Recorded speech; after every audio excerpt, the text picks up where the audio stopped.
When we talk about process safety management, or PSM, it's easy to get lost in the weeds of engineering, schematics, and procedures. But today, we're going to zoom in on what might be the single most critical piece of the puzzle, and it's the one we sometimes forget about: the people. Let's really get into why workforce involvement is so essential. Just take a look at a complex facility like this one. I mean, every single pipe, every valve, every sensor, it's all designed with incredible precision. But the most important safety component? Yeah, that's not in any blueprint. It's the knowledge, the hands-on experience, and the watchfulness of the people who are there, on the ground, day in and day out. Their expertise, that is the absolute key to managing risk. So here's how we're going to tackle this. First, we'll talk about why this human element is so incredibly important. Then we'll get into what workforce involvement actually is.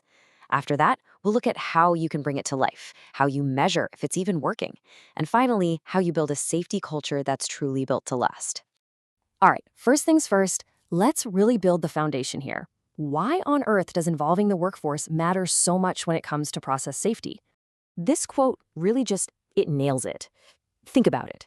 The people on the front line, they have the most skin in the game, right? They're the ones most exposed to the dangers.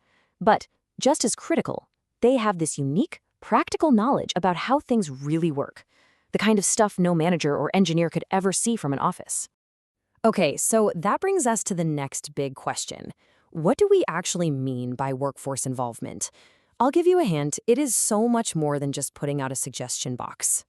The two big ideas here are system and active participation. This isn't just about casually asking for opinions. It's a structured, deliberate process. It's about creating a genuine partnership where everyone is involved in the entire life cycle of safety, from the drawing board all the way to making things better over time. Now this visual is fantastic. It shows the whole PSM system as a kind of temple. And look right there, holding up the foundation of commit to process safety. You see that pillar? That's workforce involvement. It's not some add-on or a nice-to-have. No, it is a core structural support holding the whole thing up. So how do you build that pillar? Well, it really rests on four key principles. We're going to walk through them one by one. First up is individual empowerment. And this is way more than just asking for ideas.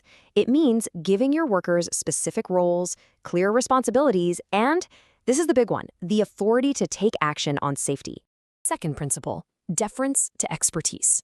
This is all about recognizing that the person who runs a piece of equipment every single day knows things a manual can't ever teach you. It's about building actual channels for them to share that knowledge. Like, for example, having operators help design the very training programs they're going to use. Who knows better, right? Third, we've got mutual trust. And boy, this is a big one. You can't just put up a poster that says, "Trust us." It doesn't work that way. You have to earn it.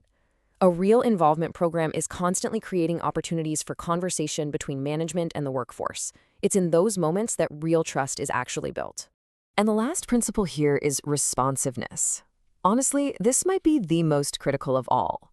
Think about it. If a worker sticks their neck out to raise a concern and it just vanishes into a black hole, well, the whole system breaks down.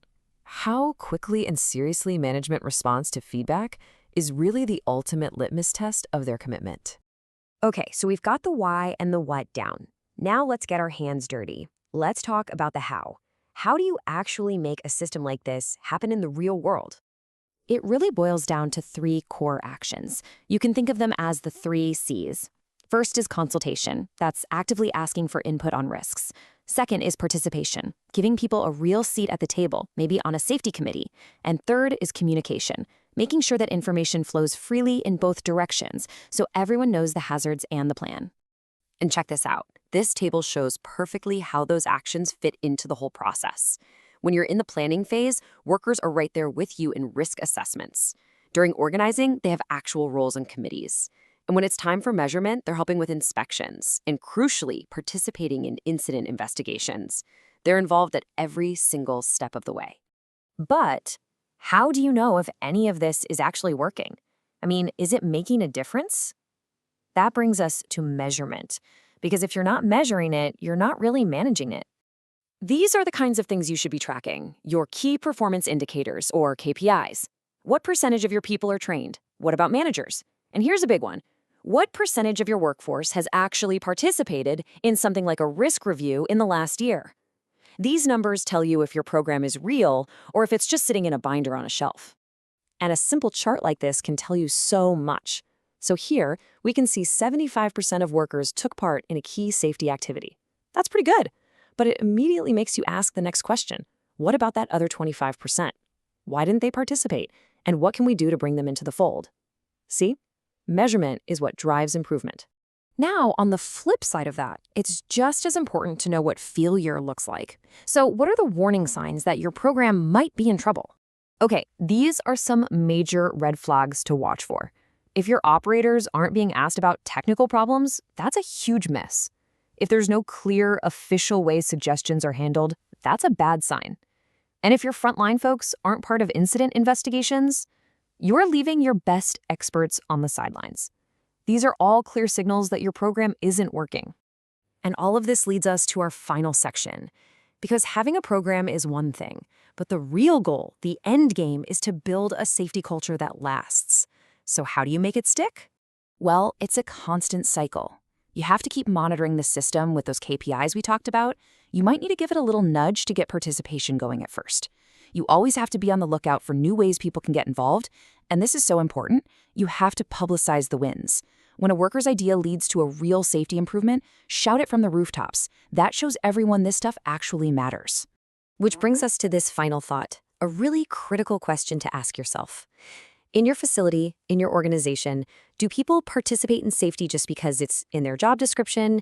Is it a box-checking exercise? Or have you built a culture where they participate because they feel heard, they feel respected, and they truly see the value in protecting themselves and everyone they work with? The answer to that question tells you everything you need to know about the real strength of your safety culture.